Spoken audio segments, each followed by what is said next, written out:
Nandito po ako ngayon sa second floor ng isang single attached dito sa RCD Royale Homes Norsagaray, Bulacan. So ito po ay malapit na pong matapos itong unit na kinatatayuan ko na ito.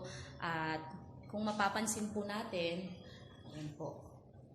So yung nasa bintana po, yan po yung mga ibang single attached po sa phase 2 ng dito sa RCD Royale Homes Bulacan. So ayan po. Hindi pa po ito finally tapos kasi meron pa po tayong construction ng mga bintana. Okay. And then yung nasa likod ko, kung mapapansin po ninyo, ayan.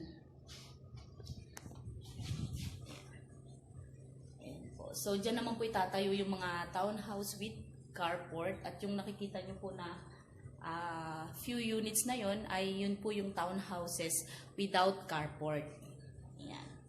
Para naman po sa mga nakapag-avail ng with carport, so as of now wala pa po tayong available na units na nakatayo sa atin pong specific na location. Pero eventually, mag-i-start na rin naman po ng construction. So sa ngayon po kasi inuuna pa lang po yung mga single attached po natin. So ayan po. Maraming salamat po sa inyong panonood. Muli, ako po si Miguel, isang public school teacher at isang licensed real estate salesperson na naniniwalang kung may pangarap, may aksyon, siguradong may tagumpay. Thank you and God bless.